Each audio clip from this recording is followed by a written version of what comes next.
Welcome, listeners. You are about to embark on a thrilling journey, woven with mystery and intrigue, written and narrated by me, Vincent Gray, exclusively for the Detective Chronicles channel.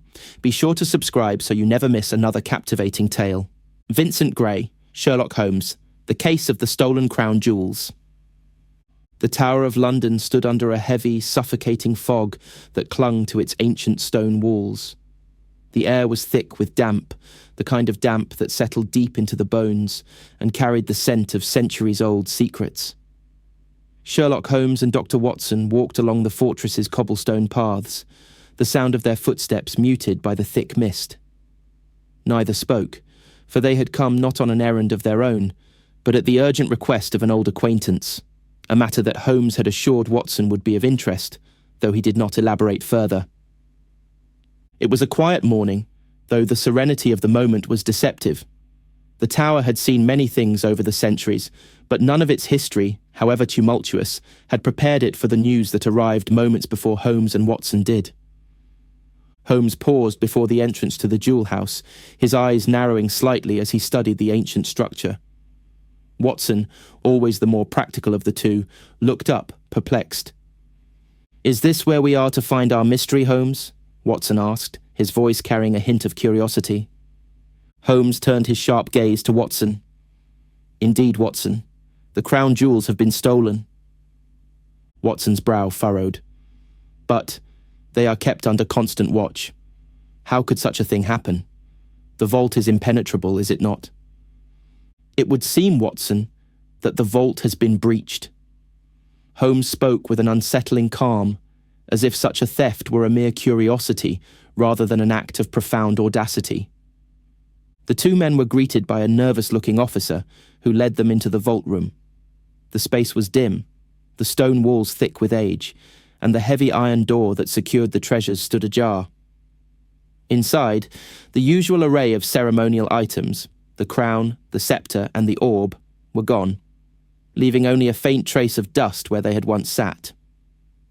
Holmes crouched to examine the floor. His fingers brushed over the cold stone, pausing where the dust seemed to have been disturbed. His brow furrowed as he noticed something peculiar. A single, small footprint, nearly imperceptible, just at the edge of the doorframe. "This was no amateur, Watson," Holmes murmured, straightening. "Whoever committed this theft knew precisely where to look and how to do so undetected." Watson leaned forward, inspecting the footprint. "A child's, perhaps? Or someone with small feet?" "No," Holmes responded, shaking his head slowly. "This print was made by someone with an understanding of the security here. It is deliberate, calculated." Watson glanced about the room, noting the absence of any other disturbances. But no signs of forced entry. The door is still locked from the inside. How could the thief have entered? Holmes gave a small, cryptic smile, his sharp eyes never leaving the scene. "That is the mystery, Watson, and it is one that will require a closer examination."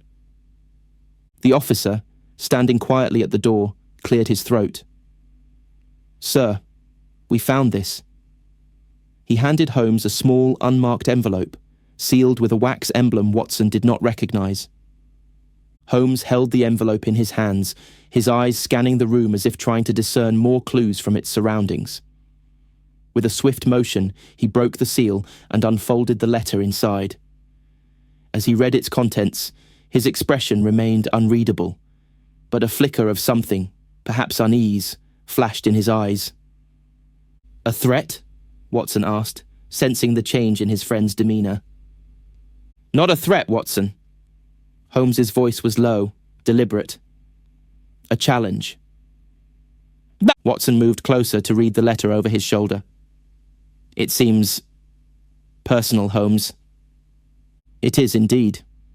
Holmes folded the letter carefully and returned it to its envelope. He looked toward the officer. "Notify the authorities, but do not allow anyone else access to this room. I will return shortly. Watson and I have much work to do." As they left the vault, Watson was acutely aware of the shift in Holmes's manner. There was a subtle tension in his movements now, a tension that had not been present upon their arrival. The detective was no longer simply curious. He was deeply involved.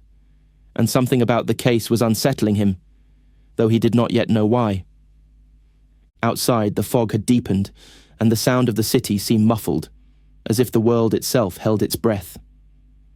Holmes, his face shadowed, glanced briefly at Watson. "We will need to proceed with caution, Watson," he said, his voice steady, but carrying an undercurrent of something darker. "There is far more to this theft than it seems." Watson followed, sensing that they were no longer dealing with a simple crime, but a puzzle that would require all of Holmes's sharp intellect to solve. The case of the stolen crown jewels had only just begun, and already it felt as though the fog had deepened not only around them but within their very thoughts. The streets outside the tower were still swathed in mist, and the pervasive quiet was only broken by the distant sounds of the city, carriages rattling over cobblestone, a few muffled voices from the marketplace, and the faint toll of a church bell signalling the hour. Yet Holmes and Watson felt none of the usual serenity of a morning walk. The weight of the crime loomed over them as they made their way back to Baker Street. Holmes's thoughts, his eyes often distant, seemed focused on the cryptic challenge the thief had left behind. "I must admit, Holmes," Watson began as they walked side by side, "this is unlike any theft I have ever encountered. Who would have thought the crown jewels could be taken so effortlessly?" Holmes did not respond immediately. His mind, ever sharp, seemed to be piecing together a series of small, seemingly incongruent details.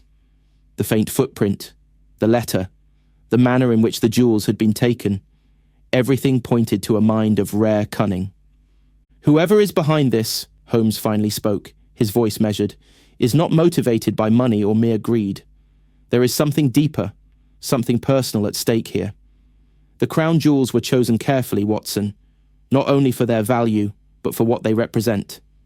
This theft has a far greater purpose than we first suspected."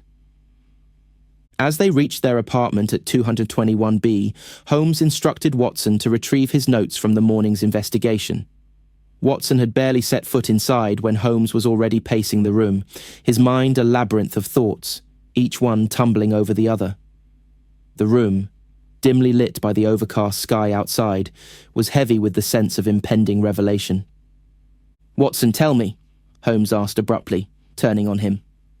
"What can you tell me about the staff at the tower? Any notable individuals who might have been near the jewels recently?" Watson paused, taken slightly aback by the sudden question, but quickly rallied. "There were several, of course. The guards, the custodians of the jewels, and those in charge of security. I recall Sir Jonathan Blackwood. He's been a fixture at the tower for as long as I've known it. A man of impeccable character, so they say, though." He hesitated for a moment. There is something a touch aloof about him. Holmes's eyes glimmered. "Aloofness can often conceal more than mere distance, Watson. Did you notice anything peculiar in his manner this morning?" Watson's mind whirred. "I did.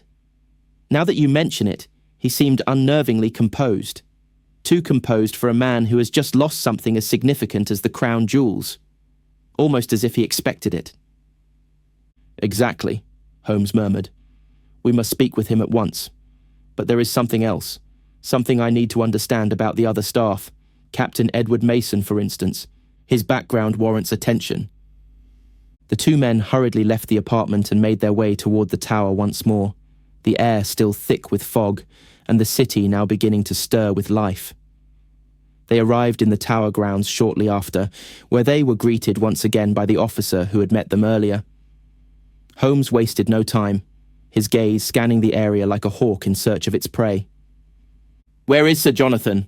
Holmes asked, his tone calm yet demanding. The officer seemed taken aback by the sudden urgency, but quickly gestured toward the inner courtyard. "He is with the other guards, sir. I believe he is overseeing the preliminary search of the premises." Holmes nodded and gestured for Watson to follow. As they made their way towards Sir Jonathan, Holmes's eyes flickered over the bustling scene, guards scurrying to and fro, officers questioning witnesses, and the occasional staff member hurriedly moving past them. "No." Sir Jonathan was standing near the entrance to the jewel house, speaking quietly with a fellow officer. His tall frame was rigid, his back straight, and his face, though youthful, betrayed none of the usual anxiety one would expect in a man facing such a profound loss. His sharp blue eyes locked onto Holmes's as the detective approached. "Mr. Holmes," Sir Jonathan greeted with an easy smile, though there was something oddly controlled about it. "Dr. Watson, I trust you are here to assist in the investigation." "Indeed, Sir Jonathan," Holmes replied, his voice even, though it carried an undercurrent of sharpness. "The theft, as you know, is a most peculiar affair. I wonder if you might offer some insight into the matter." Sir Jonathan's smile faltered for the briefest moment before returning, this time with more force. "I would be happy to assist in any way I can. The matter has left us all quite shaken, of course." Holmes studied the man carefully. There was nothing overtly suspicious in his tone or manner, yet there was an edge, a quiet but palpable discomfort in his presence. It was as though Sir Jonathan was playing a role he had rehearsed, but one that felt just slightly out of step with the scene around him. "Tell me," Holmes said, his voice smooth, "how exactly did you discover the theft?" Sir Jonathan's lips pressed together as he considered his response. I was summoned by the officers early this morning. The vault had been found open, the jewels gone. There was no sign of forced entry, and yet the vault's security was compromised." Holmes nodded slowly, not taking his eyes off the man. "And you, Sir Jonathan, were the first to arrive?" "Of course," Sir Jonathan replied, his posture straighter now, his voice a touch too crisp. "As the chief guard, I was the one to inspect the vault immediately. The officers were slow to arrive." Watson, observing the conversation, felt a growing unease in the air, though he could not pinpoint why. There was an uncanny stillness to Sir Jonathan's demeanour, something that made Watson's instincts prickle. He knew that Holmes's mind was already moving, sifting through the words spoken and those left unspoken. Holmes did not break his gaze. "And during your inspection, did you notice anything unusual? Anything out of place?" Sir Jonathan hesitated, then shook his head. "No, nothing at all." Holmes's eyes narrowed, though his expression remained impassive. "That is curious, Sir Jonathan. I would have thought someone as experienced as yourself would have detected something, anything, out of place." Sir Jonathan's lips tightened, his smile faltering once more. "I assure you, Mr. Holmes, I have nothing to hide." Holmes's gaze lingered on him for a moment longer before he nodded. "We shall see, Sir Jonathan. We shall see." As they left the courtyard, Watson could not shake the feeling that something in Sir Jonathan's manner had shifted ever so slightly. The man was hiding something, but what? "We will need to speak with Captain Mason next," Holmes remarked, breaking the silence as they made their way to the next part of their investigation. "The security measures at the tower have been updated recently, and Mason, with his particular knowledge of such systems, may hold the key to understanding how this crime was executed." Watson did not respond immediately, his mind still on Sir Jonathan. The unsettling feeling lingered, a quiet, gnawing doubt that something was terribly amiss. The tower loomed in the distance as Holmes and Watson made their way through the winding paths of the fortress, the mist still heavy around them, casting an almost unnatural stillness upon the world.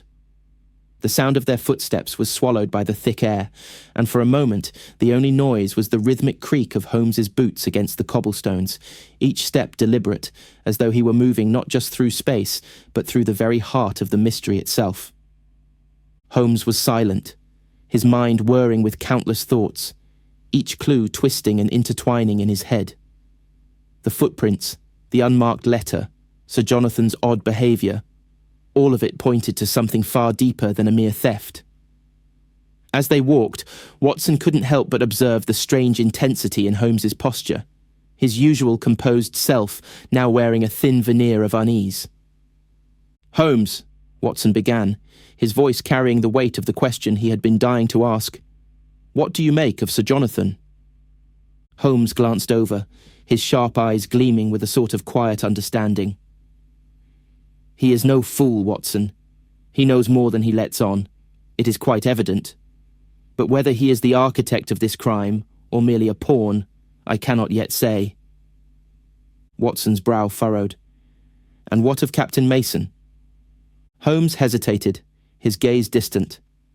Ah, Mason. A man of fine education and a reputation for reliability. His knowledge of the tower's defences makes him an intriguing suspect. But there is something in his manner that does not sit right with me.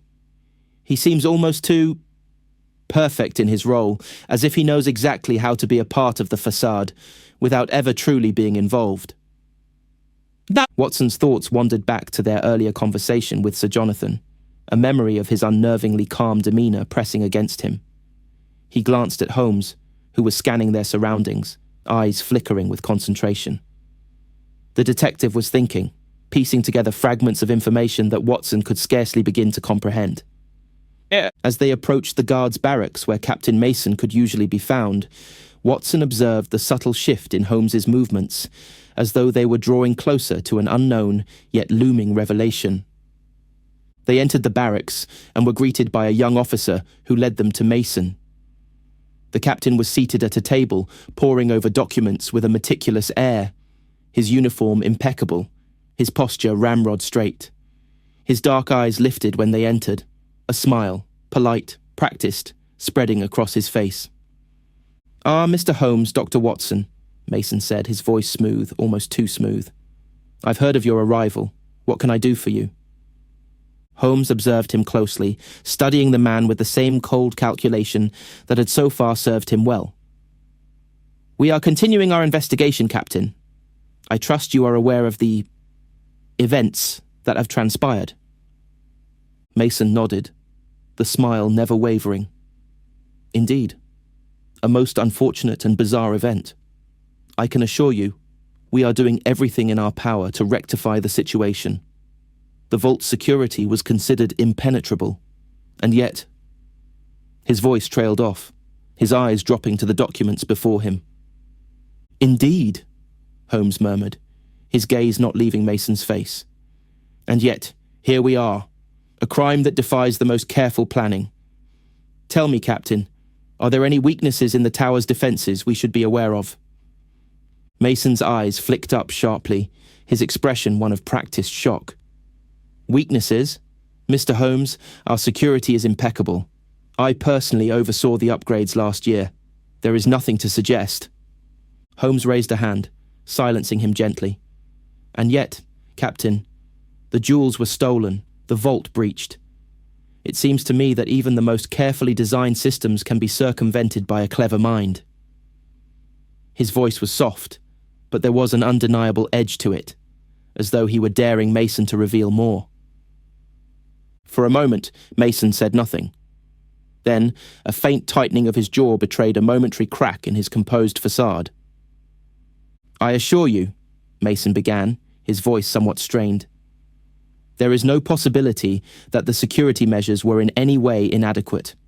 I have complete confidence in their reliability." Holmes took a step closer, his presence filling the room. "You have great confidence, Captain. Perhaps too much. Are you certain that no one within your circle could have had access to the inner workings of the vault? Someone with both knowledge and opportunity?" The tension between them thickened, like the fog that had settled over the tower. Mason's gaze flickered, just briefly, toward a small desk in the corner of the room, where a pair of keys lay, keys to the very vault in question. The movement was almost imperceptible, but Holmes noticed it. "Captain Mason," Holmes said, his voice low but full of an unsettling understanding. "You know something you have not shared. A moment ago, you made a subtle gesture toward those keys. Are you suggesting that access to the vault was not as secure as you claim?" Mason's face hardened, but the briefest hint of tension in his posture betrayed him.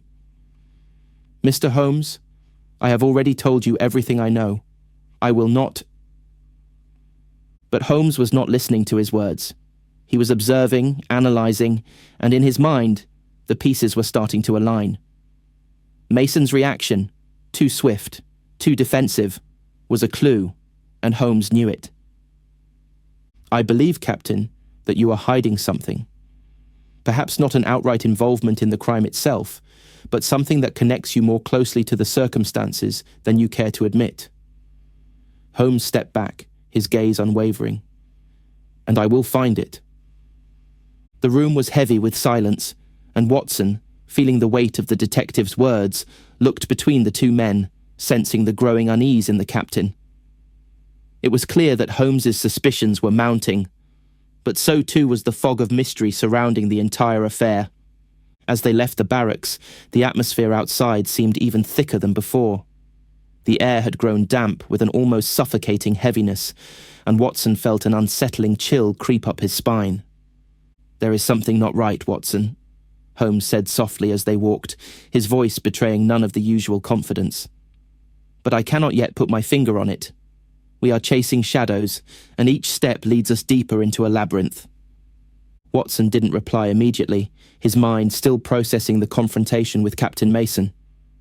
There was a growing sense of wrongness, something that didn't quite fit. But what exactly it was, neither of them could yet say. The days following their last conversation with Captain Mason had been marked by a suffocating quiet. The investigation felt as though it were veering ever further from any meaningful conclusion, each clue seemingly leading to another dead end, each suspect becoming more of a puzzle than a person. Holmes was deep in thought as he sat in his chair at Baker Street, his fingers steepled in front of him, his brow furrowed in concentration. Watson watched him from his usual chair, the fire crackling in the hearth beside them. The warmth of the flames contrasted sharply with the tension that filled the room. Holmes had not spoken much in the past few hours, and Watson, well acquainted with the detective's rhythms, knew this silence was not one of mere contemplation, but of frustration. There was something elusive in the case that had yet to reveal itself. "Holmes?" Watson said gently, breaking the silence. "Have you uncovered anything new?" Holmes's sharp eyes flicked up to meet Watson's, a faint glimmer of something, perhaps excitement, perhaps irritation, flickering within them. He stood abruptly, causing Watson to blink in surprise. Without a word, Holmes moved to the far side of the room where a series of papers were scattered across the desk, all meticulously organized, as was his custom. "I've been thinking," Holmes began, his voice quiet but intense, "about the nature of this crime, about the way it was carried out. So far, we have assumed too much. The theft of the crown jewels, of something so iconic and so heavily guarded, must have been planned with precision." He swept his hand over the papers in front of him, gesturing to various notes, diagrams, and maps. It was not just a matter of stealing the jewels. It was a matter of making a statement. The thief was sending a message. To us, to the monarchy, to someone. But what was the message? Watson leaned forward, sensing the shift in Holmes's demeanor. The detective's tone had become sharper, more focused. It was clear now that he was on the cusp of something important, though he had not yet put his finger on it. Holmes's eyes lingered on the map of the tower that lay before him. He ran a finger along the intricate layout, tracing the hidden passageways, the secret rooms, the concealed entrances, each one marked with a meticulous detail that only he would recognize. "One detail," Holmes murmured, almost to himself, "has been nagging at me. I dismissed it initially, but it's too significant to ignore any longer." He stood straight, his voice taking on a new level of purpose. The hidden passageways, the ones that were supposedly sealed long ago. They were never entirely forgotten, but no one has used them in years. They were considered little more than myths, whispers among the old guards. Watson blinked. "You mean to say the thief used one of those passages?" Holmes turned to him, eyes alight with an energy that had not been there moments before. "Exactly, Watson. The thief did not need to rely on the vault's main security or its locked doors. They used one of these forgotten passages, hidden from view, known only to a few. Someone who had access to these routes could move without being detected." Watson's mind raced, piecing together the implications of this revelation. But how could anyone have known about these passages? They've been sealed for years. Only a select few would have had access to the records that describe them. Holmes smiled thinly. "Precisely, Watson. And that brings me to the next part of the puzzle. One of the few people who would have had access to these records is Captain Edward Mason. A sudden clarity struck Watson like a lightning bolt. You mean to say Mason knew about the passages all along? Holmes's smile deepened, though it was a smile tinged with something darker. He must have, Watson. Mason has been with the tower for years, and he oversees the very security measures that are supposed to protect it. His knowledge of the layout of the concealed entrances is unparalleled. He had the means and the opportunity to use these passages without anyone being the wiser. Watson stood, the pieces of the mystery beginning to fall into place with startling speed. But why? What motive could Mason have for orchestrating such a theft? Holmes's face darkened. That, my dear Watson, is something I am still trying to understand. But we are getting closer. Mason is too composed, too perfect in his role. It's as though he was waiting for something, for the right moment perhaps. And now, we have to find out what that moment was. Holmes turned back to the map, his fingers tracing the paths of the secret tunnels once more. But we cannot move forward until we uncover the full extent of the security records. There is more here, more than even Mason realizes. Someone has been manipulating the situation from the shadows. There was a sudden, almost imperceptible shift in the room as Holmes's words settled in. The feeling of inevitability hung in the air, thick with the knowledge that they were nearing the truth. But it was a truth that threatened to unravel everything they had believed about the case thus far. Watson moved toward the desk, reaching for the stack of papers Holmes had been studying. As he shuffled through the documents, his fingers brushed against something unusual. An old, weathered letter hidden beneath a few official reports. It was a letter that had not been mentioned in any of the earlier briefings. "Holmes," Watson said, holding up the letter. "What is this? It seems out of place." Holmes's eyes flicked to the letter, and his expression changed in an instant. It was subtle, but the recognition in his eyes was unmistakable. Without waiting for Watson's question, Holmes moved swiftly across the room, his movements sharp and decisive. He took the letter from Watson's hands, his fingers gently, almost reverently, opening it. "This," Holmes said softly, "is the key." Watson watched as Holmes scanned the letter, his face unreadable. A strange tension filled the room, and Watson felt the weight of the moment press down on him. Whatever this letter contained, it was about to change everything. The letter was short, but its contents reverberated through the room like a thunderclap. Holmes read it twice before his sharp eyes rose to meet Watson's, his face pale under the dim light of the study. Watson stood motionless, the weight of the revelation settling in like a heavy fog, thick and suffocating. He could feel his pulse quicken, the urgency in Holmes's gaze only magnifying his growing sense of unease. The game had shifted, and they were no longer chasing shadows. The stakes had risen in ways that neither of them had anticipated. "Holmes?" Watson's voice was quieter than usual, laced with the fear of the unknown. Holmes's hand gripped the letter tightly, his knuckles whitening. "This letter is from someone we both know, Watson, and it changes everything." Watson's heart skipped a beat. "Who? What does it say?" Holmes slowly placed the letter on the desk, pushing it aside as if it were too much to process in that moment. His usual calm was gone, replaced by an unsettling intensity that Watson could not quite place. "It's a message from someone I thought had disappeared long ago. A name I had hoped never to hear again. Reginald Trevors." The name hit Watson like a blow. He had heard of Reginald Trevors before, once a trusted ally of Holmes, a man with a brilliant mind but a dark past. It was Trevors who had first introduced Holmes to the intricate world of royal conspiracies, to the shadows that danced just out of sight of the law. But Trevors had vanished years ago, a ghost, leaving behind only a trail of questions and a gnawing suspicion that something had gone terribly wrong. "That can't be possible," Watson murmured.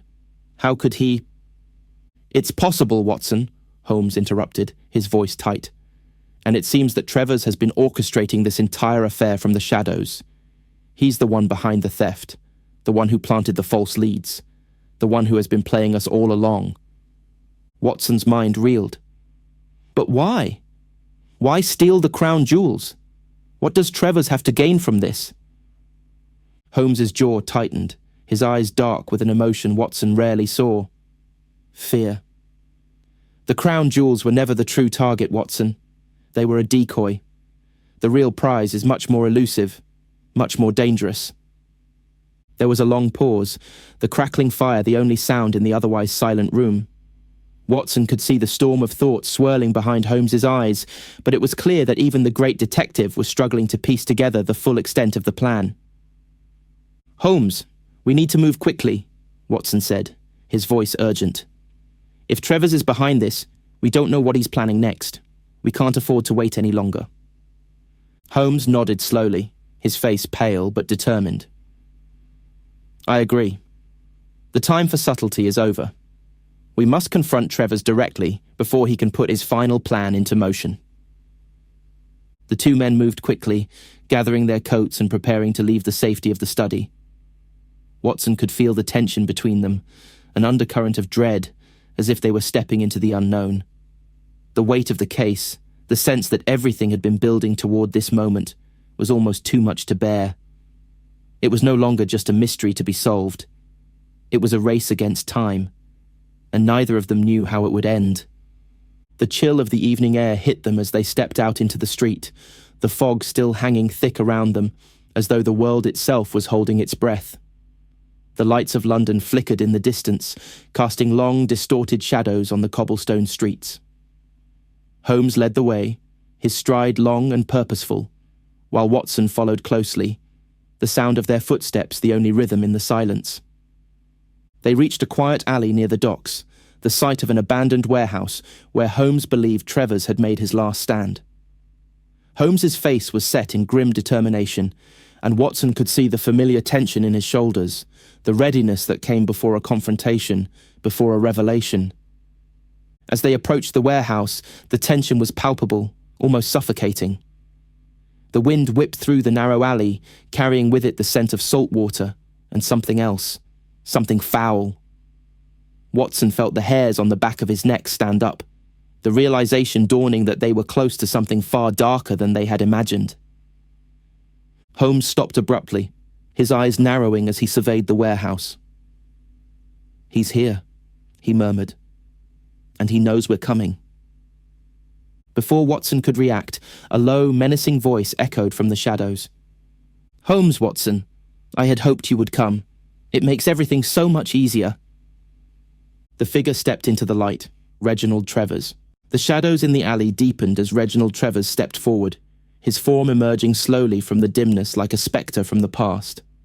His face, once familiar to Holmes, was now drawn and gaunt, his eyes gleaming with a cold, predatory light.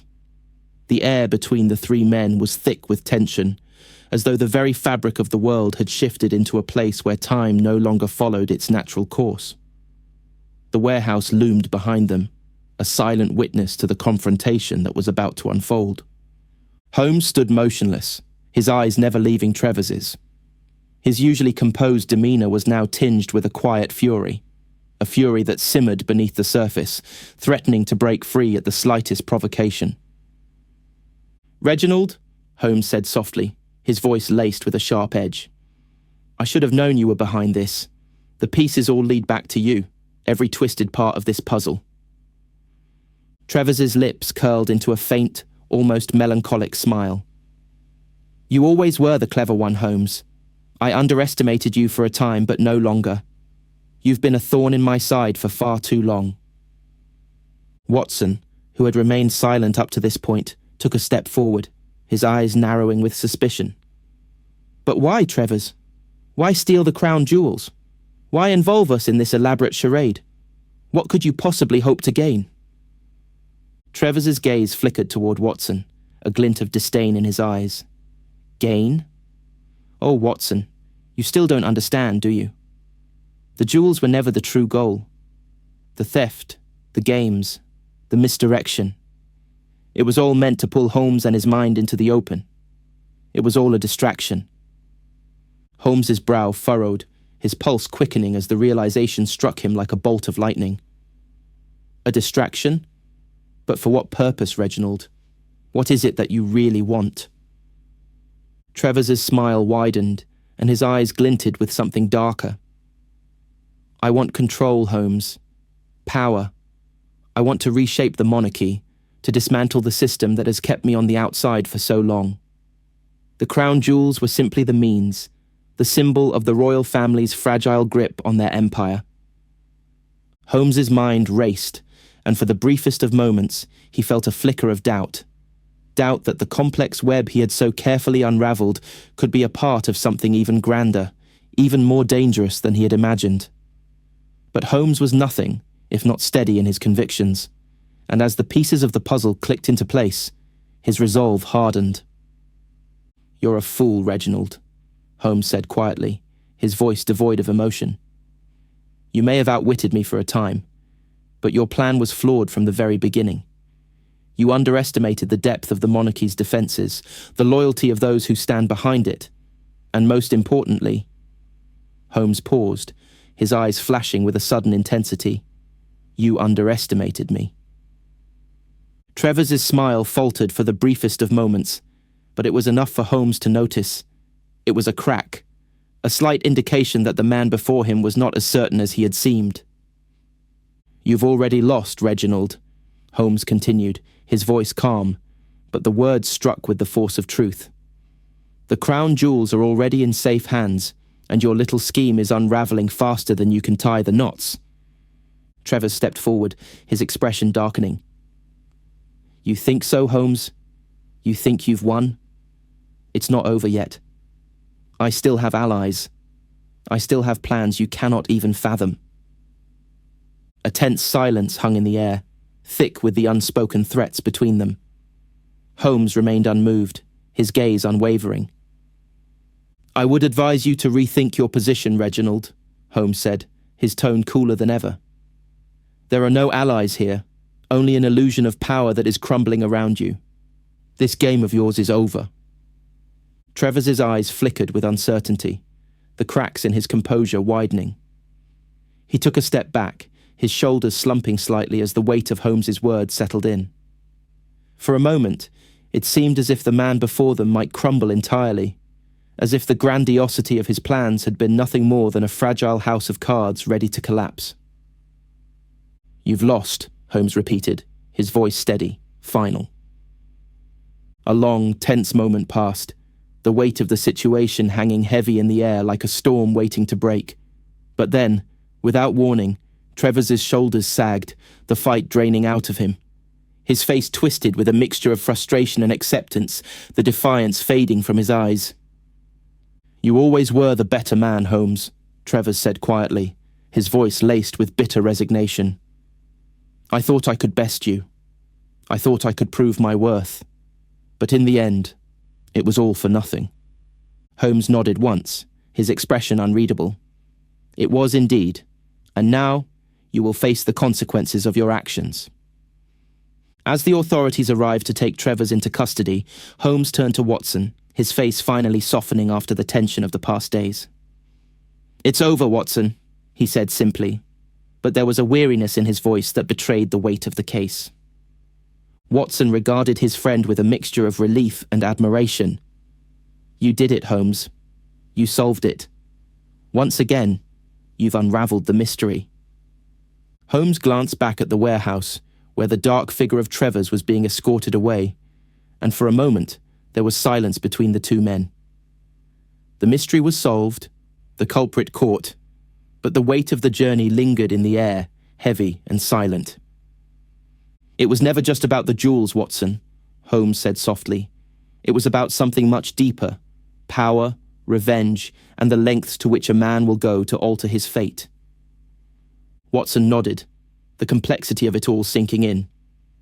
And yet, in the end, the truth always comes to light. Holmes gave a small, almost imperceptible smile, his eyes distant. Indeed, Watson. Indeed. As they made their way back through the streets of London, the fog beginning to lift around them, Holmes's mind turned inward, already pondering the next mystery. And for Watson, there was a quiet peace in knowing that, no matter how complex the case, Holmes would always find a way to see it through to the end.